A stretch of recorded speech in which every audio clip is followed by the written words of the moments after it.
Why do you exist? Not your body, not your brain, your soul, that invisible something inside you that feels like the real you. Science says it's an illusion, just neurons firing in patterns. Religion says God created it, but never really explains why. What if both answers are incomplete? What if the true reason souls exist is so profound, so essential to the fabric of reality itself, that revealing it would transform how you see every moment of your life? The story I'm about to share is not philosophy. It's not speculation. It's what one woman learned when she helped a stranded being survive and received in return knowledge that answers the deepest question any human can ask. Why do I exist? Why does consciousness exist at all? And what is the actual purpose of the soul you carry inside you right now? I must warn you, this truth will change everything. It will make you see your struggles differently, your relationships differently, your entire life differently. Because once you understand why souls exist, you will never again wonder if your existence matters. If you've ever felt that there must be more to life than what you can see and touch, if you've ever sensed that your consciousness is more than just brain chemistry, if you've ever wondered why you're here at all, this story will finally give you the answer. Subscribe to the channel and activate the bell, because what happened to Grace Holloway on a quiet night in rural Vermont will reveal the secret purpose behind every soul that has ever existed. Now let me tell you how it all started. Grace Holloway was sitting on her back porch watching the stars when she saw something fall from the sky. At first she thought it was a shooting star, maybe a meteor burning up in the atmosphere. But this light didn't fade. It grew brighter, and it was coming down fast, angling toward the woods behind her property. The impact wasn't loud, more of a deep thud she felt through the floorboards of the porch, like something heavy hitting soft earth. Grace sat there for a long moment, her coffee growing cold in her hands. She was 58 years old. She lived alone. The nearest neighbor was 2 miles away, and something had just crashed in her woods at 11:47 on a Tuesday night.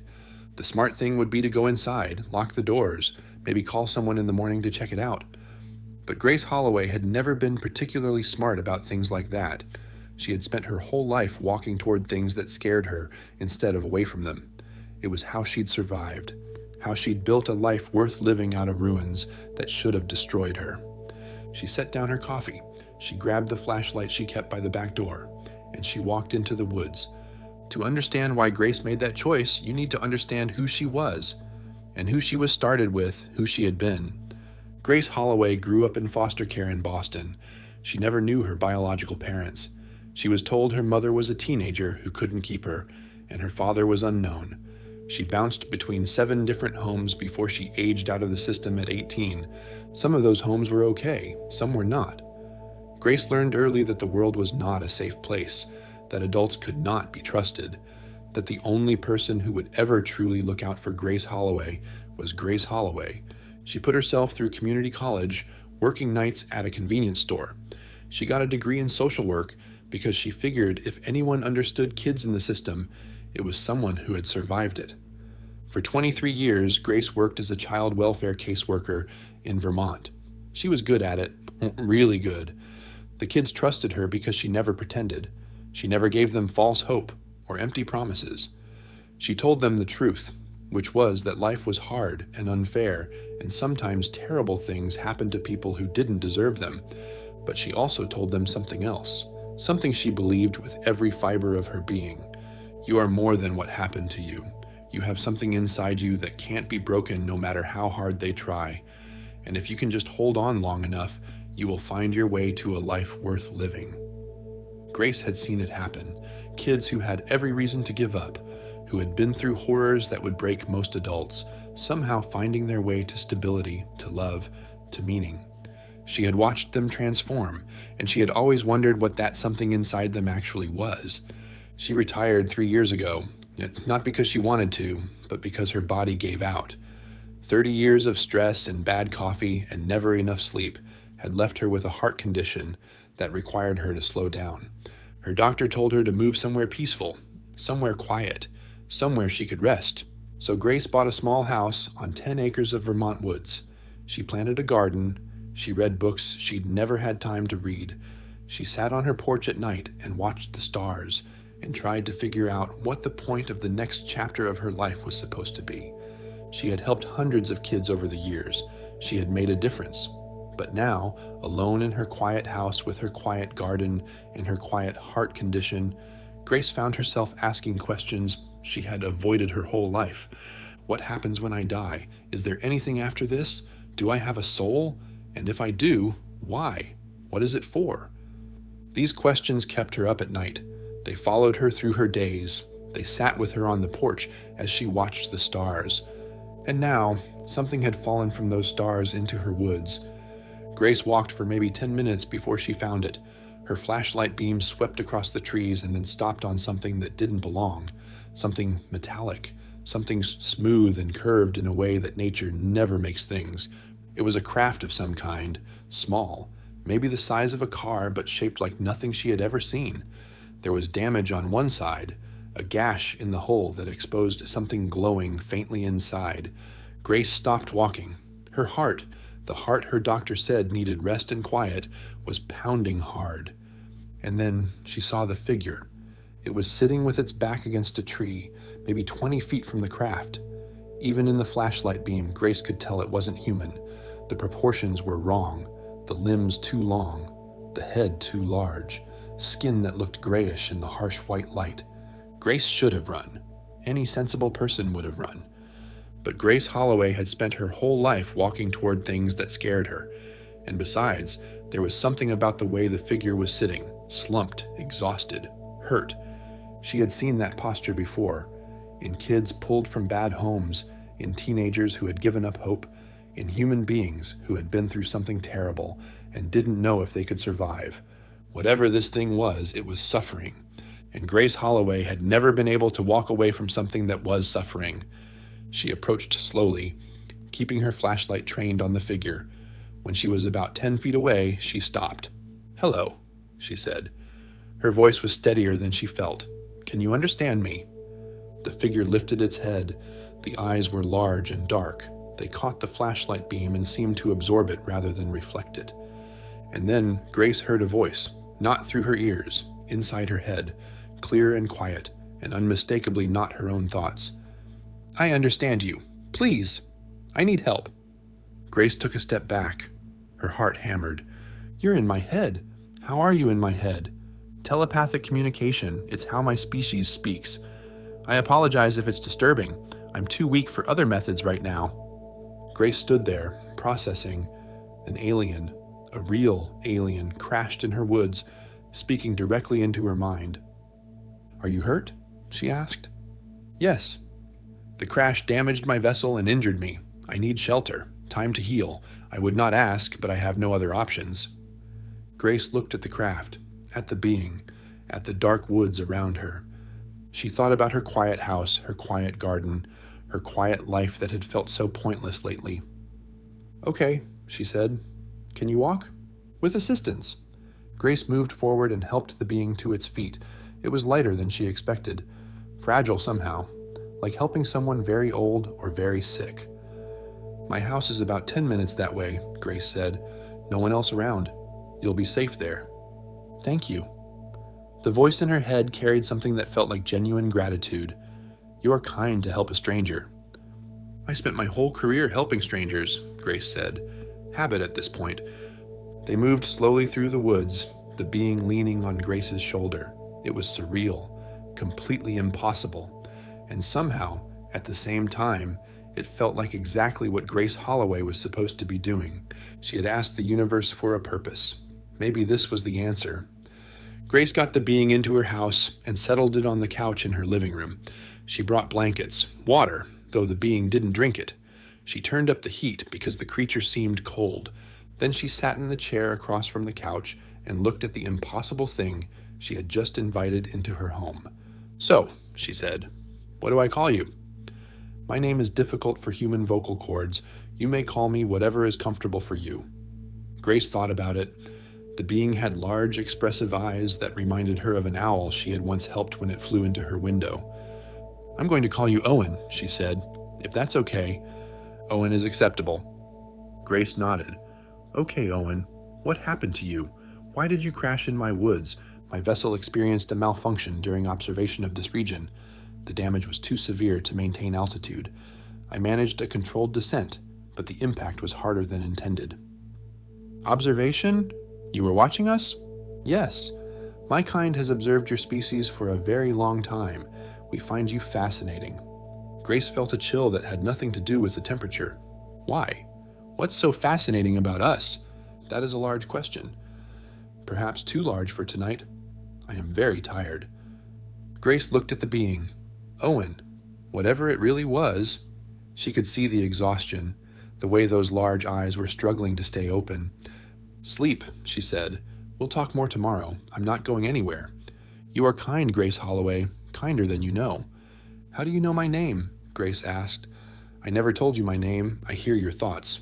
Not intrusively, but your name is part of how you think of yourself. It is very present in your mind. Grace didn't know what to say to that. The idea that this creature could hear her thoughts was unsettling, but also, strangely, not as terrifying as it should have been. Get some rest, she said. We'll figure everything out in the morning. The being closed its eyes. Within minutes, its breathing, or whatever passed for breathing, slowed and steadied. Grace sat in her chair watching it. An alien, a real alien, sleeping on her couch in rural Vermont. She should call someone, the police, the government, someone. But something stopped her. A feeling she couldn't quite name. A sense that this encounter was meant to happen. That she had been waiting for something all these years without knowing what it was. And now, here it was, sleeping on her couch. Grace made a decision. She wouldn't call anyone. Not yet. She would wait. She would see what happened next. She had spent her whole life walking toward things that scared her. She wasn't about to stop now.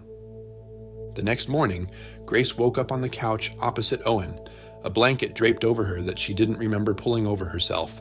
The being was awake, watching her with those large, dark eyes. Good morning, the voice said in her head. Thank you for staying with me through the night. It was comforting. Grace sat up, rubbing her neck. You're welcome. How are you feeling? Weak, but recovering. My species heals quickly once we are in stable conditions. Another day, perhaps two, and I will be strong enough to repair my vessel and leave. Grace got up and went to make coffee. The normalcy of the action felt absurd, given the circumstances, but she needed something familiar to hold on to. Can I ask you something? She said, as the coffee maker gurgled. Of course. Last night you said you find humans fascinating, that you've been observing us for a long time. What exactly are you looking for? What's so interesting about us? There was a pause. Grace could almost feel the being considering how to answer. You are young, Owen said finally. Your species is very young, compared to most conscious beings in the universe, and you are experiencing something that older species remember, but have difficulty observing directly. What's that? The emergence of awareness, the process by which souls develop. You are living through something that most species only have ancient records of. It's like watching a flower bloom in slow motion. Rare, beautiful, important. Grace brought her coffee to the living room and sat down. Souls, she said. You're saying souls are real. Of course they are real. Did you doubt it? Grace laughed. It came out sounding more bitter than she intended. I've doubted it my whole life. I wanted to believe. I worked with kids who had been through hell, and I always told them they had something inside them that couldn't be broken, but I was never sure if I believed it myself or if I just needed to believe it to do the job. You were right to tell them that. It was true. Grace felt something tighten in her chest. Then explain it to me. What is a soul? Why do we have them? What are they for? Owen was quiet for a moment. Then the voice in Grace's head became somehow softer, more careful. What I am about to share with you is not simple. It will require you to set aside many assumptions about the nature of reality. Are you willing to do that? Grace took a long sip of her coffee. I'm 58 years old, she said. I have a heart condition. I live alone in the woods. I just helped an alien off my back porch. I think I can handle having my assumptions challenged. Very well. Then let me tell you why souls exist. The universe is not what you think it is, Owen began. It is not dead matter, accidentally producing life. It is not a machine running on autopilot. The universe is conscious, alive, aware. Everything that exists is an expression of a single fundamental consciousness, experiencing itself in infinite forms. Grace frowned. That sounds like something from a New Age book. Perhaps. But New Age books contain fragments of truth mixed with human interpretation. What I am telling you is the actual structure of reality, as my species understands it. Okay, go on. This fundamental consciousness, call it source, call it God, call it whatever makes sense to you, had a problem. It was infinite, unlimited, complete, but it had no way to experience itself. Imagine being the only thing that exists. What would you do? What could you do? Grace thought about it. I guess I'd be pretty lonely. Not lonely exactly. Loneliness requires the concept of others. Source had no concept of others because there were no others. It simply existed, infinitely without perspective, without experience, without growth. So what did it do? It divided itself. It fragmented its own consciousness into countless individual points of awareness, each one capable of experiencing existence from a unique perspective. And those fragments, Grace, those fragments are what you call souls. Grace sat with that for a moment. You're saying my soul is a piece of God? A piece of source, yes. Not separate from it, never truly disconnected, but experiencing itself as an individual for a time. This is the purpose of souls. They exist to allow infinite consciousness to know itself through finite experience. But why? What's the point of that? The point is growth, evolution. When a soul experiences something, anything, that experience becomes part of the total knowledge of Source. Every joy, every sorrow, every moment of confusion or clarity adds to the understanding of what it means to exist. You are not just living your life, Grace. You are contributing to the expansion of universal consciousness. Grace stared at the being on her couch. That's a lot to take in before my second cup of coffee. I understand, but there is more. Of course there is. Owen shifted slightly, and Grace sensed that the being was about to share something important, something central. Souls do not simply exist. They develop, they grow, they evolve through experience, and the experiences that evolve them most powerfully are the challenging ones: struggle, loss, confusion, pain. These are not punishments, Grace. They are accelerators of consciousness. Grace felt a flash of anger. That's a convenient philosophy for someone who hasn't watched children suffer. I've seen kids go through things that would break most adults. You're telling me that was good for their souls? I'm telling you it was not meaningless. There is a difference. The anger in Grace subsided slightly. She had asked herself this question for 30 years. Why do innocent people suffer? Why do children get hurt? And she had never found an answer that satisfied her. Explain it to me, she said quietly. Make me understand. Owen was silent for a long moment. When a soul incarnates into a physical body, it forgets its true nature. This forgetting is intentional. It is necessary for the experience to feel real. If you remembered that you were an eternal fragment of infinite consciousness, physical life would be like a video game you knew you were playing. The stakes would disappear. Okay, I follow. The forgetting creates the experience of genuine challenge. When you struggle, you don't know that your soul is eternal. You don't know that the pain is temporary. You experience it as real, as meaningful, as mattering, and that genuine experience is what evolves consciousness. But the children, Grace pressed, the ones who suffer before they're old enough to learn anything from it. How is that fair? Fair is a human concept that does not apply to cosmic processes, but I understand your pain. Let me try to explain differently. Owen paused, and Grace sensed the being searching for the right words. Before a soul incarnates, it chooses certain parameters for its life. Not every detail, but broad conditions. Some souls choose difficult lives because they are ready for accelerated growth. Others choose easier paths because they need gentler experiences. The children you worked with, the ones who suffered terribly, their souls chose those challenges for reasons that make sense from a perspective beyond physical life. That sounds like blaming victims for their own abuse. No. The perpetrators of abuse are responsible for their choices. They will face the consequences of those choices, if not in this life, then in the larger context of their soul's journey. But the souls who experience abuse are not victims in the cosmic sense. They are volunteers who chose difficult roles for purposes they understood before incarnating and will understand again after physical death. Grace shook her head. This was too much, too convenient, too easy. I don't know if I can accept that. You don't have to accept it. I am not asking you to believe. I am telling you what I understand to be true. You will process it in your own way, in your own time. Grace stood up and walked to the window. Outside, the Vermont woods looked exactly as they had yesterday, unchanged, indifferent to the conversation happening inside her house. "Why are you telling me this?" she asked without turning around. "Why me?" "Because you asked." "I asked?"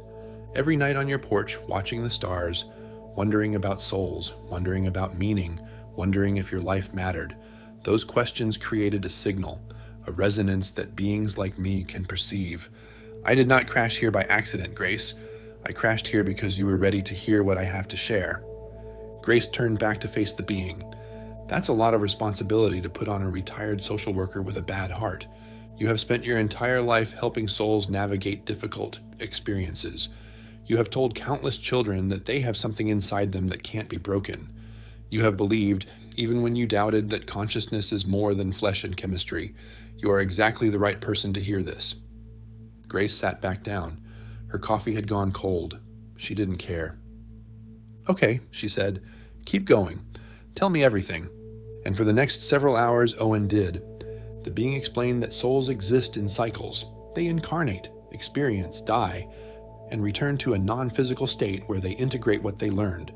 Then they incarnate again, often with the same groups of souls, continuing relationships and lessons across multiple lifetimes. "This is why some people feel instant connections with strangers," Owen explained.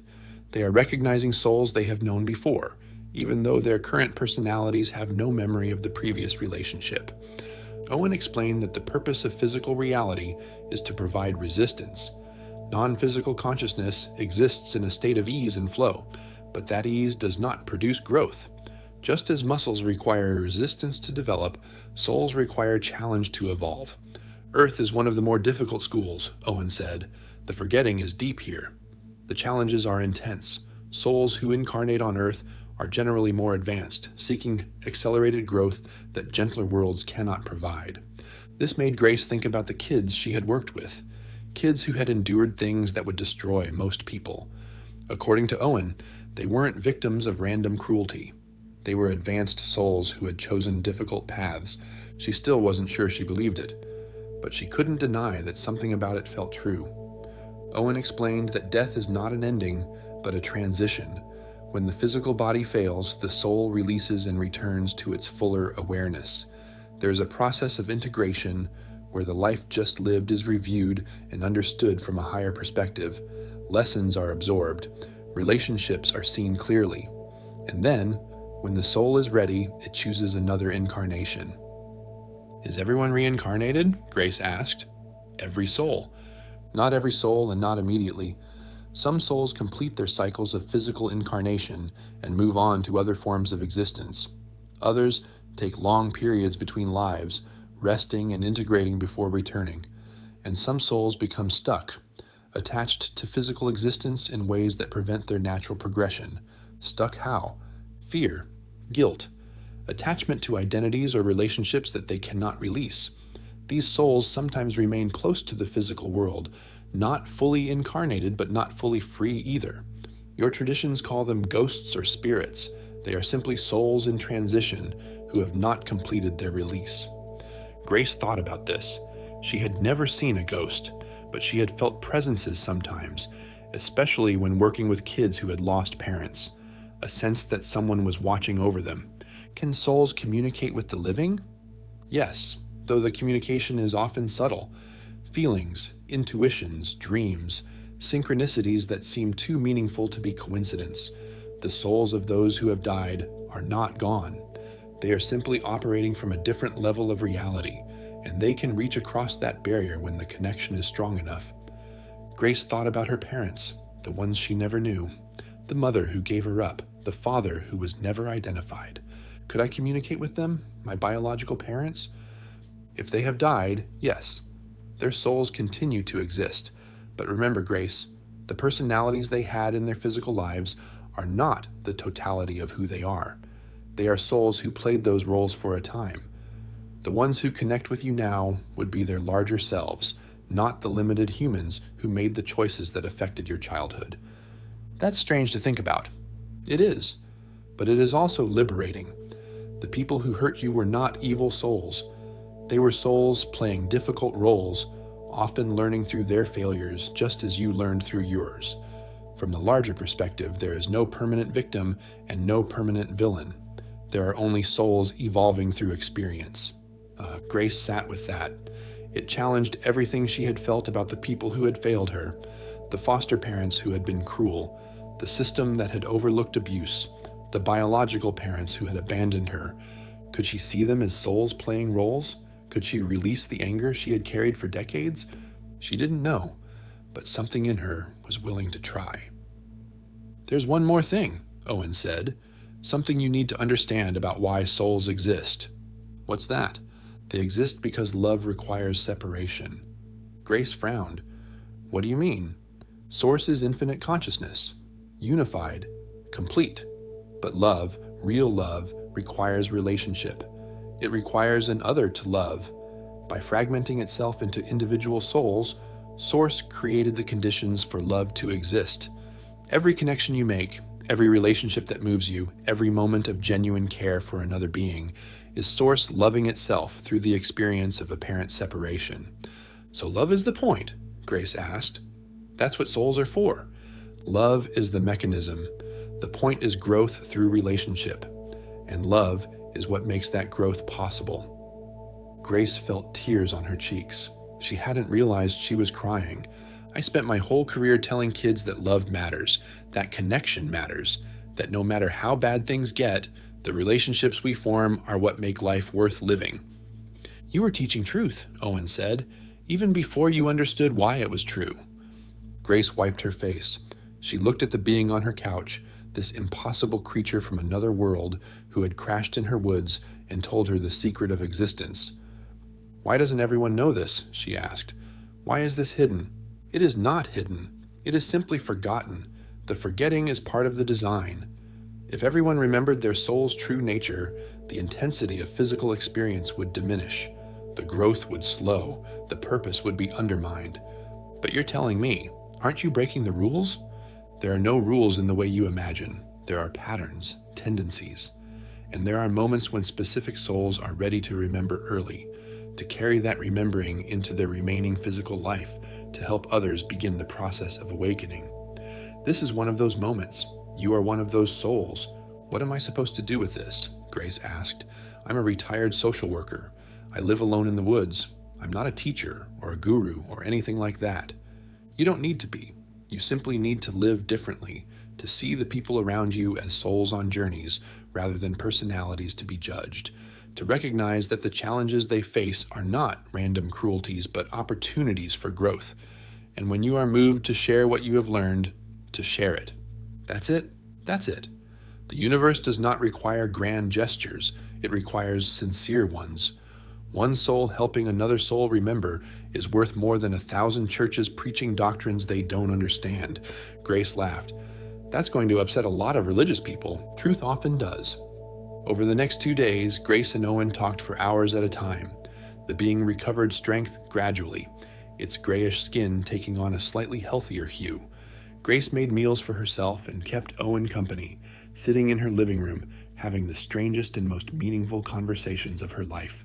She learned that many beings had incarnated on Earth at various times, some blending in as humans, others maintaining separate forms. She learned that the current period was considered a critical one, with humanity approaching a threshold that would determine its trajectory for centuries. "Your species is waking up," Owen said. "More souls are remembering faster than at any previous time in your history. This is both promising and dangerous. Awakening is disorienting. It can lead to expansion or collapse. The next few decades will determine which path humanity takes." "Is there anything we can do?" Grace asked. "To influence the outcome?" "What you are doing right now. Talking, understanding, questioning, waking up. Every soul that remembers makes it easier for others to remember. Every person who shifts from fear to love tips the balance. You cannot control the collective outcome, but you can control your contribution to it." On the second night, Grace asked about her own soul. Where had she been before this life? What other lives had she lived? Why had she chosen this particular existence with its particular challenges? Owen was quiet for a long moment. I can tell you some things. Not everything. Some things you are meant to discover for yourself. Tell me what you can. Your soul is old.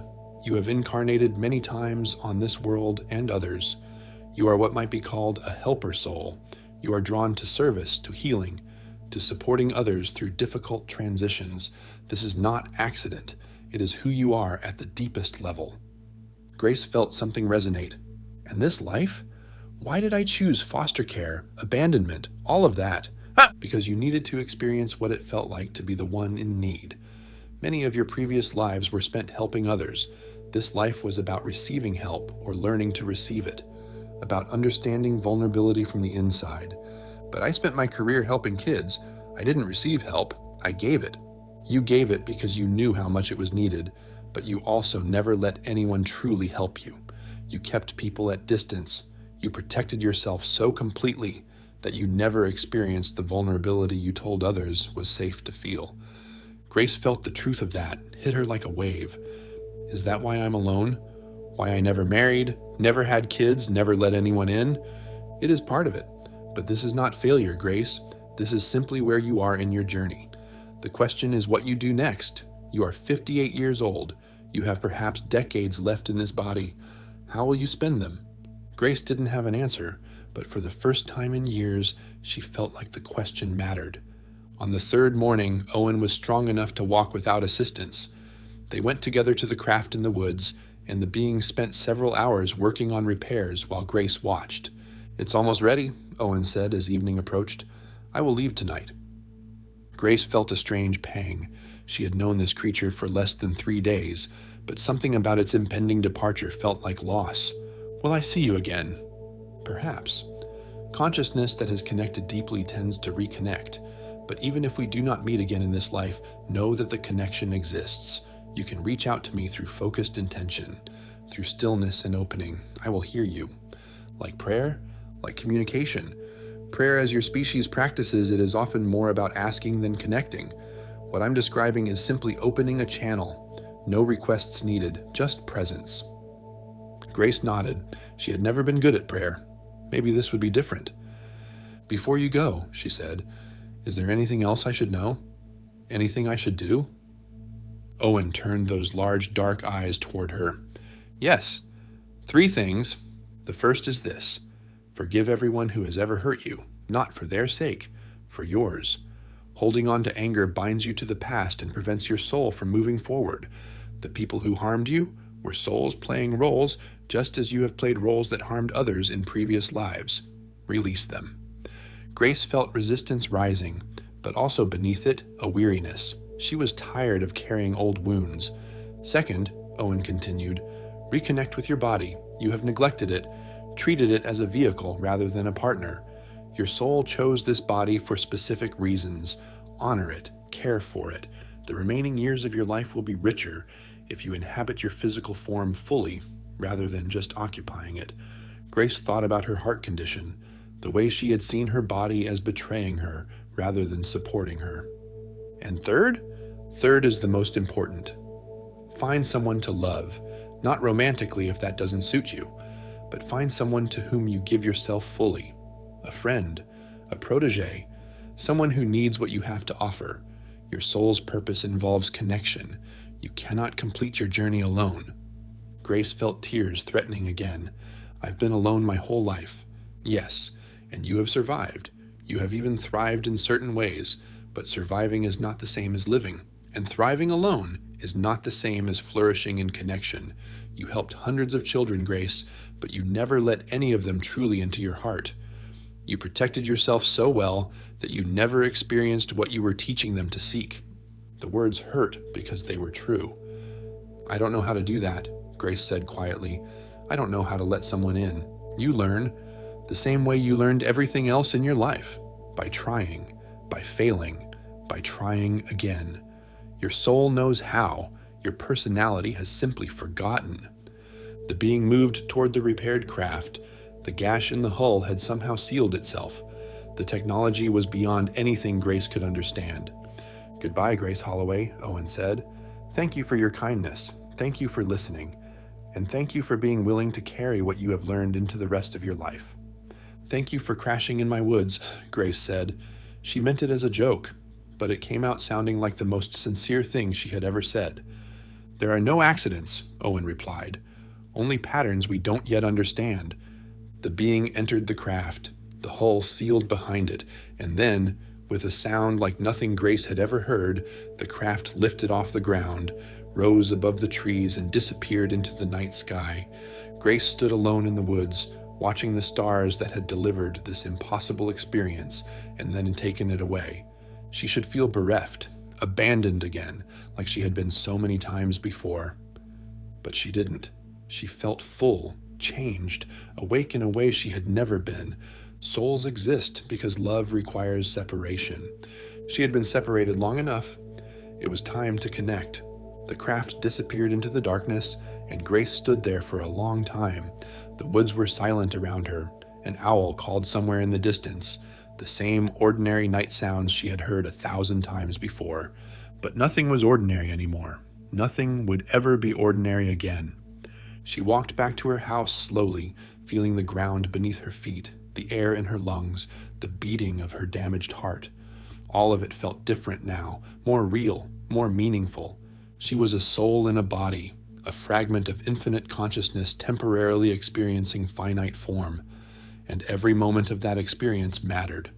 Grace sat on her porch until dawn, watching the stars wheel overhead, thinking about everything Owen had shared. The purpose of souls, the meaning of suffering, the power of love to bridge separation. She thought about the kids she had worked with over the years, hundreds of them, each one a soul on a journey, each one facing challenges their larger selves had chosen for reasons that made sense from a perspective beyond physical life. She thought about her own childhood, the foster homes, the neglect, the loneliness that had shaped everything she became. Not random cruelty, according to Owen. Curriculum, designed to teach her something she needed to learn. She wasn't sure she could fully accept that. The idea that souls chose suffering before incarnating felt like it let the perpetrators off the hook, like it blamed victims for their own abuse. But Owen had been clear about that. The perpetrators were responsible for their choices. They would face consequences. The souls who experienced abuse were volunteers who chose difficult roles. Yes, but that didn't excuse the ones who hurt them. It was complicated. Grace had always hated complicated answers.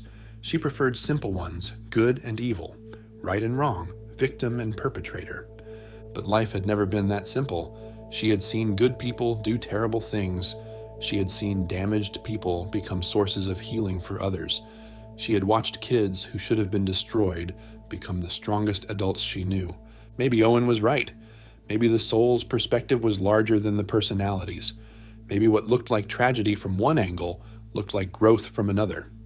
Grace didn't have to understand it all. She just had to live with it, to see if it changed how she moved through the world. She went inside as the sun rose. She made coffee. She ate breakfast. Simple actions that felt sacred now. And then she started the slow process of integrating everything she had learned. The weeks that followed were the most significant of Grace Holloway's life since she had first started working with kids. She began meditating, something she had never done before. She sat in stillness and tried to sense the larger reality Owen had described. At first she felt nothing, just her own thoughts, chattering endlessly. But gradually, over days and then weeks, she began to notice something beneath the chatter. A stillness that wasn't empty, a presence that felt like home.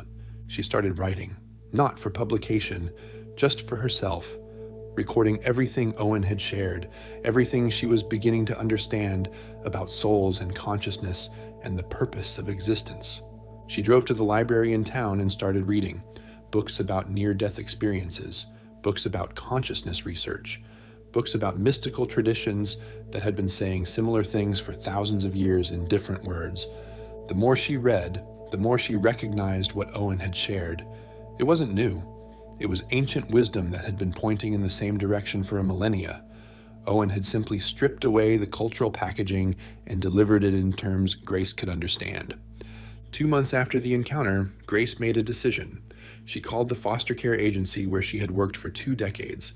"I want a mentor," she said. "I know I'm retired. I know I have health issues. but I have something to offer, and I want to offer it.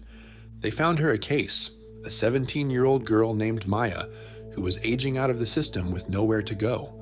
History of abuse, history of instability, history of giving up on adults who had given up on her. Grace recognized everything about this girl. It was like looking in a mirror from 40 years ago. At their first meeting, Maya was hostile, guarded, testing Grace to see how quickly she would abandon her like everyone else had. Grace didn't push. She just showed up. Week after week, she asked questions. She listened. She shared small pieces of her own story, the parts that might help Maya feel less alone. 3 months in, Maya started to open up. She talked about her dreams, her fears, her belief that she was fundamentally broken and would never have a normal life. "Can I tell you something?" Grace said during one of their sessions. "Something I learned recently that changed how I see everything?" Maya shrugged. "Sure." Grace took a deep breath.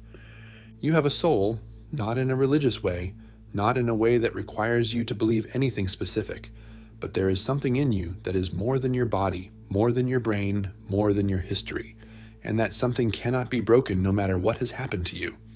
Maya looked at her skeptically. "How do you know?" "Because I've spent my whole life watching people who should have been destroyed by what they went through find their way to something better. And because something happened to me recently that confirmed what I always hoped was true." "What happened?" Grace hesitated. Then she made another decision. She told Maya the truth, all of it. The crash, the being, the conversations about souls and consciousness and the purpose of existence. When she finished, Maya was quiet for a long time. "That sounds crazy," the girl said finally. "I know. Do you believe it? Like, really believe it?" Grace thought about Owen, about the stars, about everything she had experienced in the weeks since. "Yes," she said. "I really believe it." Maya nodded slowly. "Then maybe I can believe it too, or at least try." And that was how it started. One soul helping another soul remember, just like Owen had said. Grace didn't become famous. She didn't write a bestseller or start a movement. She just lived differently. She saw people as souls on journeys instead of personalities to be judged. She forgave the ones who had hurt her, not all at once but gradually, releasing old wounds that had held her prisoner for decades. The forgiveness was the hardest part. There were foster parents she had hated for 30 years, people who had been cruel when they were supposed to protect her, people whose faces still appeared in nightmares sometimes. But Grace worked at it. She sat in meditation and imagined those people as souls, not as the limited personalities who had harmed her, but as eternal consciousnesses who had played difficult roles in a drama neither of them fully understood while they were living it. It didn't happen overnight. Some wounds took months to release. But gradually, she felt the weight lifting. The anger that had fueled her for so long began to drain away, and what replaced it wasn't emptiness. It was space, room for something new to grow. She reconnected with her body too, started walking every day, even when her heart protested, started eating better, started treating her physical form as a partner in her journey rather than a burden she had to carry. Her doctor noticed the change at her next checkup. "Whatever you're doing, keep doing it," he said. "Your numbers are better than they've been in years." Grace just smiled. She couldn't exactly explain that she'd had a conversation with an alien who told her the purpose of existence. She took care of her body, she took her medication, she walked in the woods where Owen had crashed, feeling connected to something larger than herself. Sometimes, during those walks, she would stop at the spot where the craft had been. There was no evidence left, no crater, no burned vegetation. Nature had healed itself completely. But Grace could feel something there anyway, a residue of connection, a reminder that the impossible had happened and changed her forever. She started reaching out to people she had pushed away over the years, former colleagues she had lost touch with, neighbors she had nodded at but never really known, the cousin who called every Christmas but whom Grace had never visited. She wasn't trying to build an empire of relationships. She was just practicing being connected, letting people in a little bit at a time, learning that vulnerability wasn't weakness. It was terrifying. Every time she opened up, she expected rejection, expected the other person to see her flaws and pull away. But mostly that didn't happen. Mostly people responded to openness with openness. Grace began to realize that her decades of isolation hadn't protected her from pain. They had just prevented her from experiencing the joy that made pain worthwhile. And 6 months after the encounter, she found herself laughing at a dinner party. Actually laughing, not the polite social laugh she had perfected over years of professional interactions. A real laugh that came from her belly and surprised her as much as anyone else. The woman next to her, a retired teacher named Patricia, smiled at her. "You seem different lately, Grace. Lighter somehow. Did something happen?" Grace considered how to answer. "I had an experience," she said carefully. "Something that changed how I see things. I can't really explain it, but it made me realize that I'd been living too small, holding back too much, missing out on what matters." Patricia nodded. "I had something like that when my husband died. The grief cracked me open, and when I put myself back together, I was different. Better, I think." "Yes," Grace said. "That's exactly what it's like, being cracked open." And she mentored Maya, who graduated from high school, who got into community college, who started building a life that shouldn't have been possible, given everything she had been through. Other kids followed. Word spread that Grace Holloway had something to offer, that she listened differently, that she saw something in troubled kids that nobody else seemed to see. She mentored 7 more teenagers over the next 2 years, each one different, each one carrying their own wounds, each one a soul on a journey that Grace could finally see clearly. She told them the same things she had told kids for 30 years, that they had something inside them that couldn't be broken, that their history didn't have to be their destiny. That connection was worth the risk of being hurt, but now she believed it differently. She knew why it was true, and that knowing made her words land in ways they never had before. One of her kids, a 16-year-old boy named Marcus, who had been in and out of juvenile detention, told her something that stayed with her. "You talk to me like I matter," he said. "Not like I'm a problem to be fixed. Like I'm actually someone worth caring about." "You are someone worth caring about," Grace said. "You always have been. You just forgot. And everyone around you forgot too." "How do you know?" Marcus asked. "You don't know what I've done. I know that what you've done isn't who you are. You're more than your mistakes. You're more than your worst moments. There's something in you that's older than this life, something that chose to be here for reasons you don't remember. And that something is worth everything." Marcus didn't say anything, but something changed in his eyes. A wall coming down, a door opening. That was what Grace did now. She helped souls remember, one conversation at a time, one connection at a time. She never told everyone about Owen, only a few, and only when they were ready to hear it, but she carried what she had learned into every interaction, every conversation, every moment of connection. 3 years after the encounter, Grace's heart finally gave out. She died peacefully in her sleep, in the house where she had learned the secret of existence. Maya was with her at the end, the girl who had become like a daughter, the soul who had been waiting for Grace to finally let someone in. Grace's last words, spoken in a whisper as she drifted off to sleep on that final night, were simple. Souls exist because love requires separation, but love is stronger than the separation. And then she released, let go of the body she had occupied for 61 years, expanded back into the awareness she had always been beneath the forgetting. The connection with Owen was instant. The being was there, welcoming her home. "You did well, Grace Holloway. You did exactly what you came to do." And Grace, finally complete, finally whole, felt the truth of that in every fiber of her eternal being. She had asked the universe for a purpose. It had sent her a being in a crashed ship. And in helping that being, she had finally learned why she existed at all. Love. It was always love.